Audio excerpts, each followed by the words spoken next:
Hey everyone, good afternoon. I am live on the Sister to Scale channel, 5 p.m. Eastern Standard Time. How is everyone? I'm going to log in to my phone so I can see everyone's comments.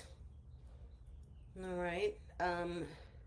So if you're joining me, let me know you're on so I know who is on here. Usually takes a couple minutes. All right, there we go. There he is. It looks like I am live. I'm super excited to do this training tonight. I'm just going to say hi. Hi there. Say hello.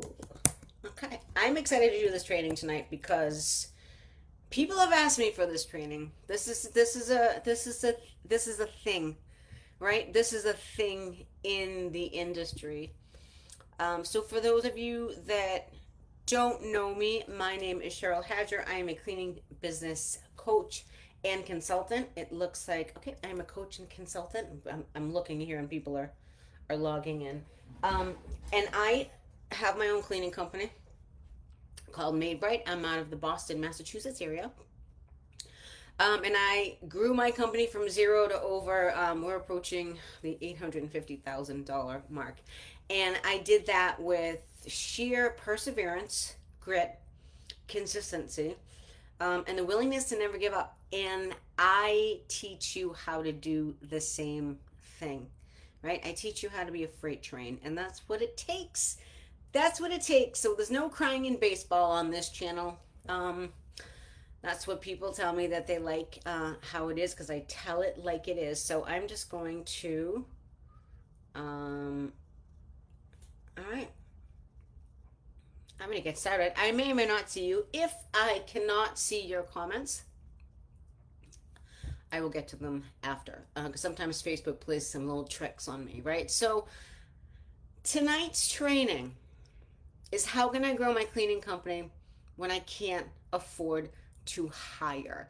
This is probably, I have my coffee here. This is probably one of um, the biggest, I would say, the biggest worries from cleaning business owners. I hear this all the time, especially when I help transition solo cleaners into hiring staff, hiring teams, right? It's the biggest thing that I hear. So I'm going to start with a scenario. So picture this. It's 7 p.m. on a Tuesday. You've just finished your last job of the day. Your phone is buzzing nonstop with potential leads, clients wanting estimates, but you had to turn down them or turn down a few jobs that week because you're already working 12 hours a day, 6 days a week. Your clients love you. You're getting great reviews, and the demand is clearly there. But when you look at your bank account after paying for supplies, gas, insurance, and your own bills, there's hardly anything left over to cover next month's expenses because you're paying your own stuff, right? Let alone hire someone, deal with payroll taxes, workers' comp, training costs, and all that stuff. So that's what you're looking at. If this sounds familiar, raise your hand and say familiar. If I can't see you on the training, like I said, I pop on two different ones. Oh, there's 7 comments here. Hey everyone, Ooh. good. All right. Let's see. Hi, Kelly. Hi, Kim. The live is about 30 minutes to 30 to 40 minutes, Kim. Hi, Amanda. Hi, Cynthia. Hey, Charlotte. Hi, Tammy. So does that sound familiar? If that sounds familiar, just raise your hand, put familiar. I'm checking these. It's hard for me to go like back and forth to make eye contact with you and check that, but I'm doing the best I can because unfortunately Facebook doesn't let me look at my screen and everything. So you could be making more money if you could just take on more clients, right? That's reasonable. But you're already tired, right? You're already exhausted. Hiring feels like a luxury that you just can't afford. So you feel stuck in that frustrating like middle ground where you're too busy to grow, but you're not profitable enough to hire, right? So if this sounds like you're not alone. Let me just say that first. More importantly, you're not stuck. Okay? You're not stuck. So today we're going to talk about why you're in the position you're in right? Why you're stuck in that mentality and what you need to do to break through this barrier. It's a mental barrier, right? To scale your operations without breaking the bank. So, can you afford to hire? The short answer is yes, you can, right? But let's talk about why you currently can't. Okay, let's just, that's like the crux of it. This is my iced coffee. If for those of you that know me, you know I drink a lot of iced coffee. All right. So if you want to take notes, definitely feel free. Hi, Marta. Hi, Amanda. So, okay, right now, why are you currently not able to afford employees? The number one thing is you're undercharging. You're undercharging for your services compared to the true cost of doing business. So, when you started your cleaning business, you probably set your rates based on what you thought the market would bear, or what your competitors were charging, or what your client could actually afford, which is not the best thing to do. So the reality is most cleaning business owners don't factor in their true costs. Okay, so you're thinking about cleaning supplies and gas, but like, what about the wear and tear on your vehicle, the time spent driving in between jobs, the cost of insurance, the money you should be setting aside for equipment replacement, because that always happens, right?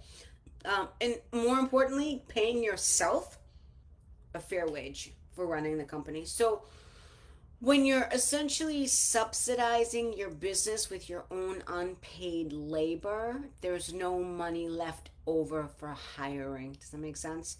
So you might be busy, but your busy doesn't mean profitable, okay? The second reason, Cynthia says, can't afford not to, right? You are correct. Ring the bell. The second reason is your pricing structure doesn't account for the overhead costs of having employees, because there's overhead with having employees, not just paying wages, right? So even if you're making decent money as a solo operator, hiring someone isn't just about paying their hourly wage.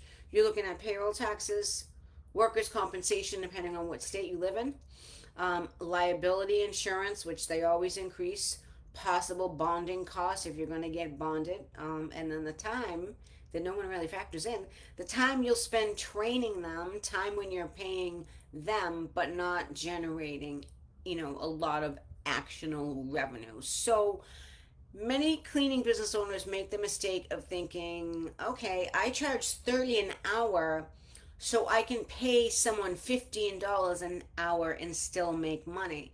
But they forget that $15 an hour employee actually costs closer to 20 bucks, even like 22, right? When you factor in all those additional expenses, leaving you with razor thin margins. And if they go over on a job, or they're clock milking, which is something that I'll be talking about in the coming months, because as you put people in payroll, people clock milk, right? um there's no money left over for you, right? So third is you're trapped in a feast or famine cycle with inconsistent monthly revenue. So if you're doing a lot of one-time cleans, deep cleans, your income probably fluctuates significantly from month to month. Raise your hand if that makes sense, right? I know it does.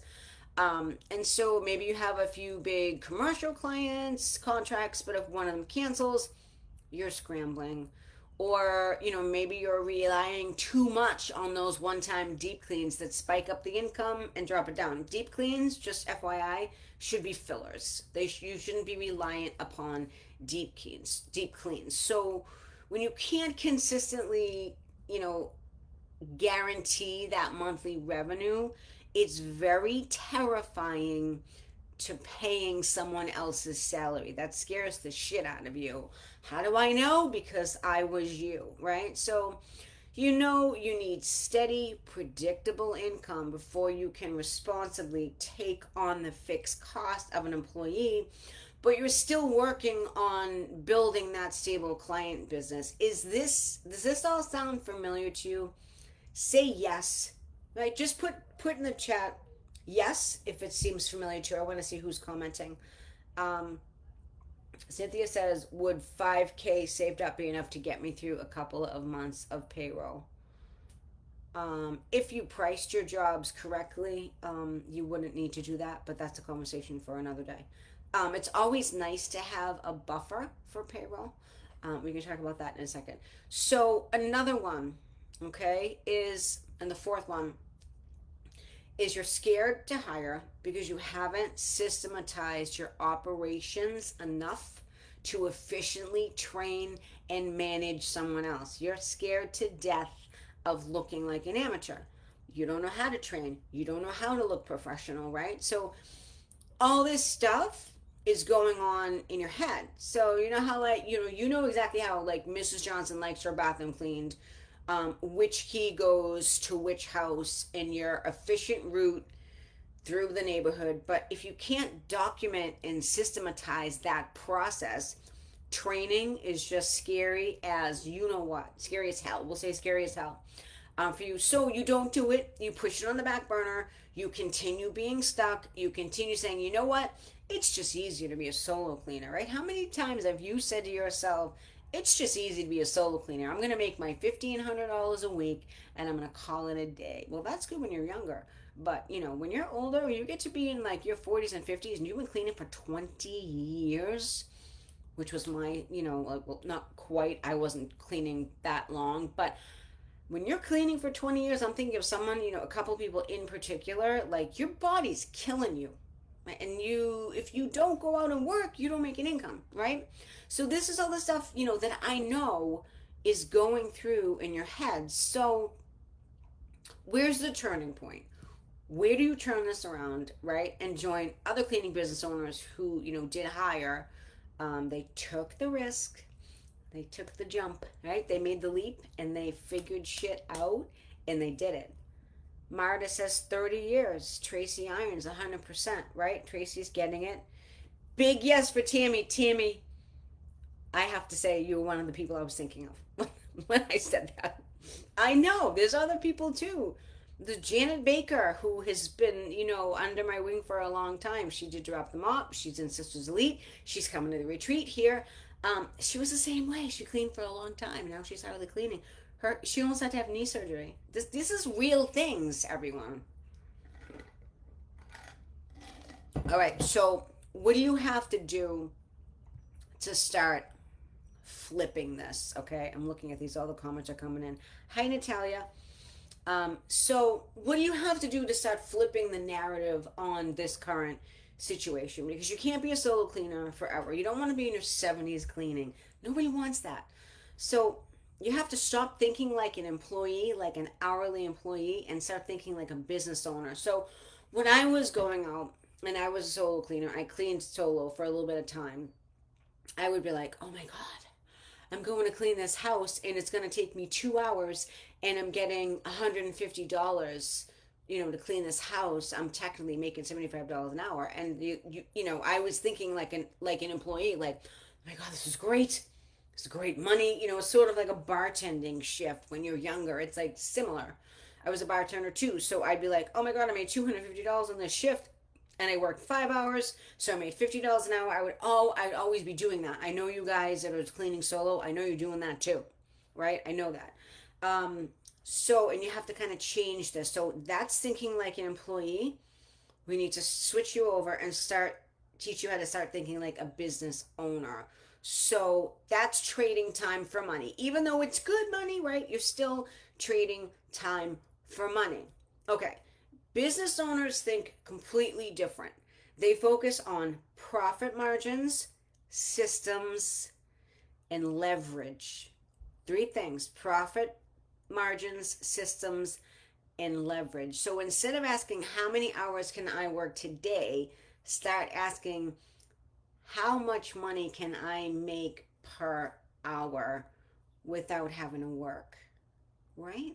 Without having to physically trade the time for money. Or how can I generate revenue without my direct involvement? So that when you figure that out, it's like a light bulb is going to go on in your head and you're going to be like, oh my God, this is the best thing since sliced bread, right?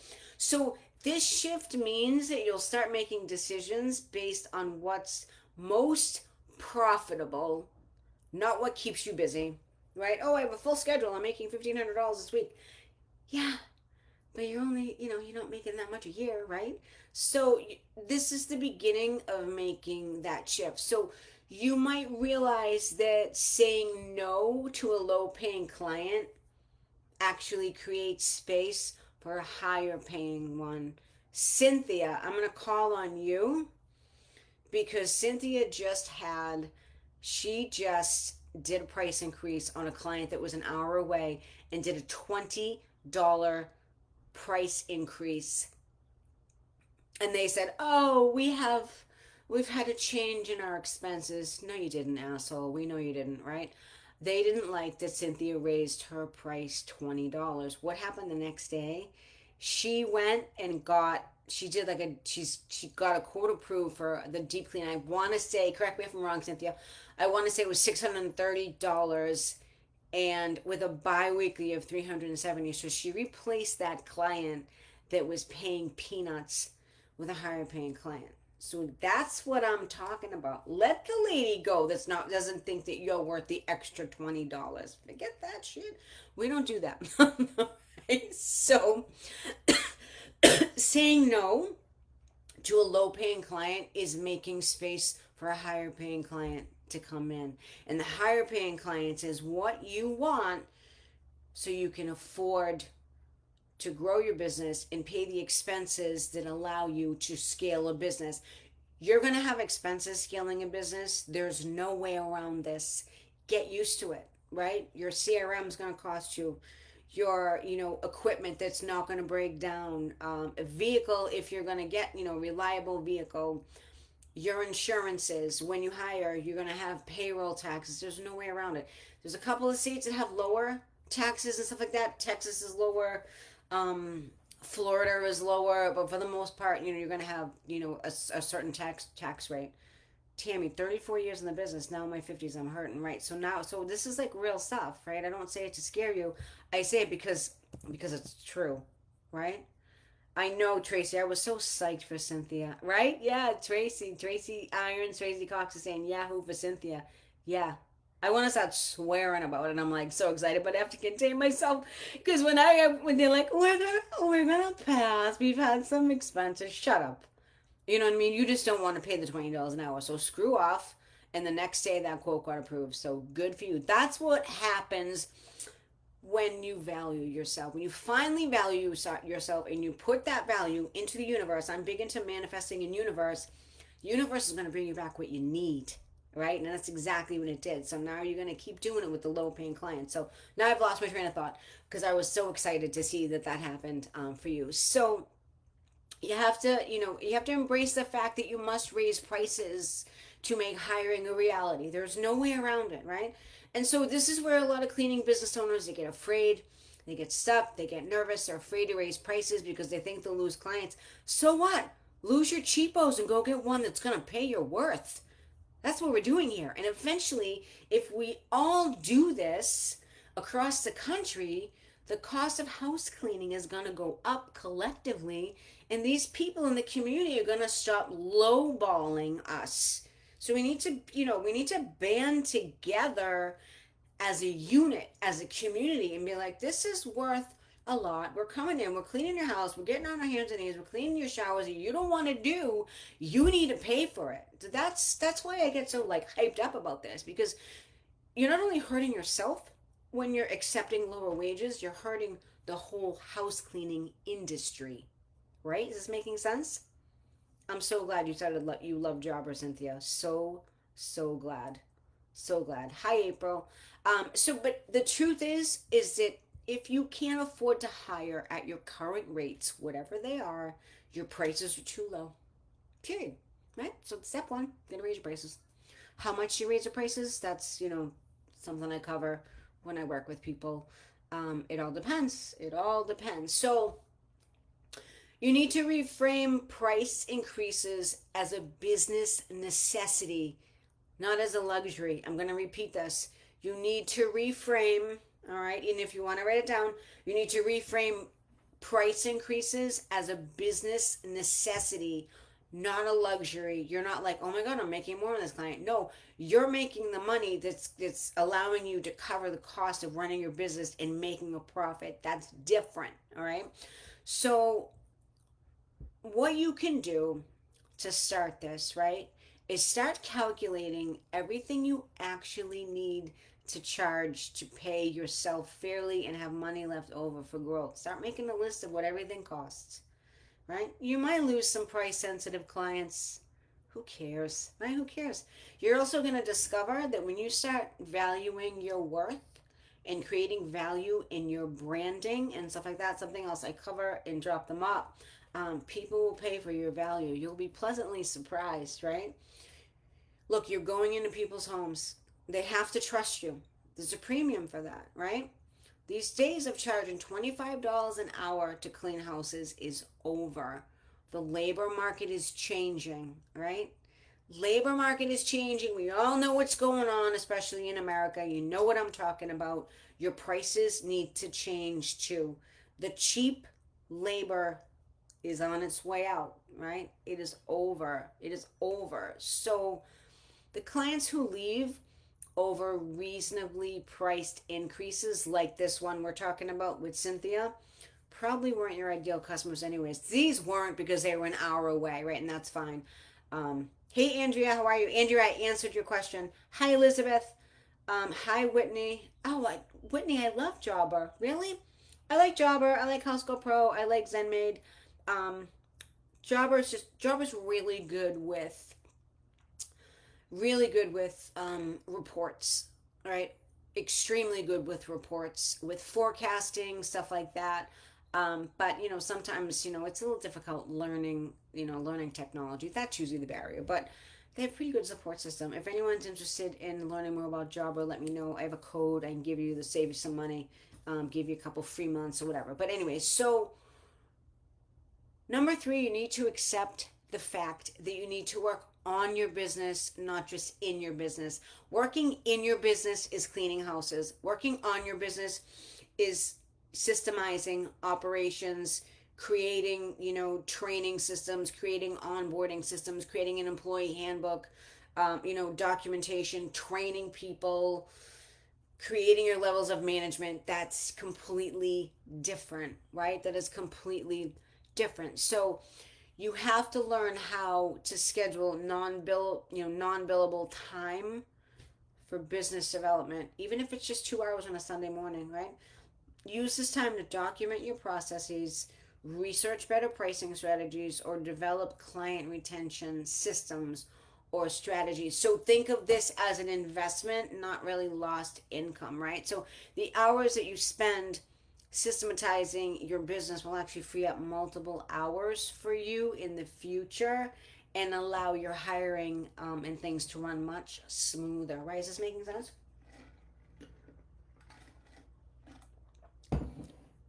Andrea, I will post a replay. I think I can post a replay. Yeah, I can post a replay. Um, Cynthia says it's been a learning curve for me for sure, but I love all the automated stuff. Yeah, anything new, ladies and gentlemen, is going to be a learning curve. Just accept the fact that when you have to learn something new, don't look at it like a barrier.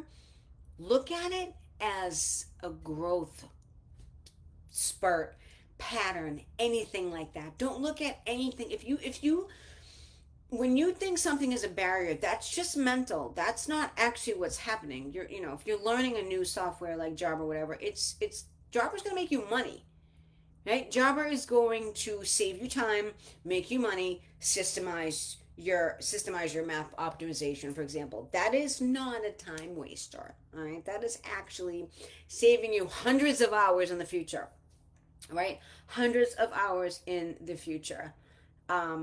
So number four, I'm going back to this. Recognize this thought that you can afford to hire. All right. When you say the phrase, I can't afford to hire, this often means I'm afraid to take the financial risk, right? Let's be honest. Sometimes the money is there, but the fear is stronger. Who here has said, I can't afford to hire. Say me. Put me in the chat. I want to know. I see all your comments coming, but I'm going to keep going. So, who has said here, I can't afford to hire? I used to say that when I was solo, when I was like, I'm bringing all the money, it's going in my pocket, and this is cool. You know what I mean? I used to be like, I can't afford to hire anyone, whatever. Who has said that? Let's see. Who has said that? So, who has said I can't afford to hire? I have. Just say me, right? Me. Hi, Erica. Erica's brand new. This is on. This is her first live, I think, right? Everyone say hi to Erica. Andrea says me. I was dumb. Everyone says that, right? Everyone says that. When you transition, April says it. When you transition from solo cleaner to hiring people, everyone says that. You're worried about cash flow. You're worried about finding the right people, right? What happens if business slows down and you can't give hours, right? This fear is normal, but it's also what keeps you stuck, right? So you need to separate legitimate financial constraints from fear-based decision making. Listen to that phrase. Fear-based decision making. Do you know how many people have lost out on opportunities because they have made decisions based on their fear? That is complete crap. And it needs to stop, right? So create a financial target. This is one way to do it, right? Like, for example, I need 3 months of employee cost before I hire my first person. Like Cynthia said, is 5K enough? Could possibly be enough, right? And then work systematically towards that goal. So have a concrete plan. It makes the decision less scary and more strategic, okay? Another thing you can do is shift from, and I know you're all perfectionists because you're all cleaners, shift from perfectionist to good enough. Ouch, that feels scary, right? Shift from perfectionist to good enough. To think about delegating. You need to delegate. No one's going to clean the house as perfect as you. Get over it. If you get 95%, you're doing a good job. If you get 95% and you hire staff and they're cleaning all your houses and you're sitting on the beach all day, you hell yeah, you better be okay with that. That's where I want to take all of you. It's super scary, I'm not going to lie, because it's different for you, right? You don't feel in control that way. So all of you take pride in your work. I do, you do, over your quality. I get that. It's great. I get that. But the perfectionist mindset is going to keep you stuck forever. Okay? It's going to keep you doing everything yourself forever. So you need to accept that an employee might do things 90-95% as well as you, and that's okay. As long as they're getting, oh my God, my house looks amazing, and they get tipped or whatever, that is good. The goal isn't to clone yourself 100%. I know that sounds crazy, right? The goal is to free up your time for higher value activities like gaining new clients, sales, marketing, networking, right? That 90% performance from an employee combined with your time being available for business development, client relationships, or, bringing on premium high paying clients like premium services will generate you more profit than doing everything yourself at 100%. But you have to make the leap, right? April, I had a margarita yesterday. Oh my God. I had a skinny margarita yesterday with Casamico tequila, which I absolutely love. My husband and I went off Mexican food. Oh my God. And I discovered that I love Tex-Mex. that I love Tex-Mex food. And this thing was so smooth. Oh my God. Oh my God, it was amazing. Is that why did I post a picture of it? I don't remember. I had a tiny bit of a buzz. But anyway, so the bottom line here is you're not stuck, you're just scared. It's okay to admit that, right? You're just scared. Everything that we covered today comes down to one simple truth. You already have everything you need to grow your cleaning business and afford to hire. You just need to stop operating from a place of fear and scarcity, which is, if you haven't hired people yet, which is where you are. Just admit that you're scared shitless, right? Admit that you're scared shitless, get it over with, and figure out how to change that, how to fix that, right? The cleaning owners who have, successfully scaled didn't wait till they felt completely ready or have perfect systems in place, right? They saved up a hiring buffer like Cynthia's talking about, and they took the leap and they said, screw it, let's just go, right? Of course it's going to feel scary, right? There's always going to be bumps in the road. But they've also discovered that their clients were willing to pay more for their quality service, and that's a good feeling when that happens. Those are the people you want. They delegated, they learn how to delegate and free up time for higher value activities, like I was talking about. And these things have helped them they've allowed them to serve more clients, bring on more revenue coming in than they ever could do alone. Perfect example is Victoria Alves. You might have seen her story. Zen May did a really nice story on her that I think I'm posting it this week. Such a nice story. I've been working with Victoria and her husband for about, God, it's going to be 2 years now. She's a Drop Them Up and Scale graduate. She's a current Sisters Elite member. She's coming to Rise Retreat 2025 in September up here where I am at Seabrook Beach. But when we first started working together, she used to say this to me all the time. She would say, how can I afford to hire? She was paying a couple of workers under the table for the longest time. She was petrified to bring on W-2 workers because she felt she couldn't afford them. But what we found is she was underpricing her clients big time, right? We also found that she was lacking the right systems, the right scaling systems to operate and grow. So she was stuck in this holding pattern for 20 years. Her and her husband were bringing in 8,500 a month with a couple of employees, right? 8,500 a month. They were both still cleaning 5 days a week. That was 20 years they cleaned. 20 years. So we worked together for about 18 months. Now they're consistently bringing in over 30K a month. They have a staff of going on 8, and both of them, for the most part, they fill in here and there, but for the most part, they are not cleaning. They may pop out of the field, do a quality check, help on deep clean, maybe fill in when someone's sick or whatever. But they're out of the field and they're able to work on their business and not in their business anymore. That is a true story. That is a true story. I think I posted the story that Zen Maid wrote on the sisters page. I'm going to take a look, but she, I swear to you, she is living proof that fear was stopping her from scaling her business. I wish I got a hold of her earlier. But so you're thinking you're probably at a crossroads now. You can't keep doing what you're doing, staying busy, staying tired, exhausted, staying stuck, right? And frustrated in that middle ground. And so you can choose to think and act like the business owner you already are, or you can choose to stay stuck because the demand for house cleaning is there. It's not going away. Your skills are proven. You know how to clean. Your clients trust you. The only thing standing between you and a thriving, scalable business is your willingness to step out of your comfort zone and make these changes. That's it, right? So I'm going to give you a challenge. Before you leave here today, pick one thing that we discussed and commit to implementing it within the next 30 days, right? Whether it's calculating your 2 hourly rate, listing your cost, raising your prices on your next client, spending a couple of hours on a Sunday or a Saturday documenting all of your processes that you have in place right now. Choose one of those things and do that. Your future self, I swear to you, and your bank account will help you. See if I can answer any questions. Single mom. I was single mom. Yep, I was single mom for a long time, 12 years. Yep. I was a single mom for a long time. A lot of us have been single parents at one point or another. That's why we cleaned. Hi, Jessica. How are you?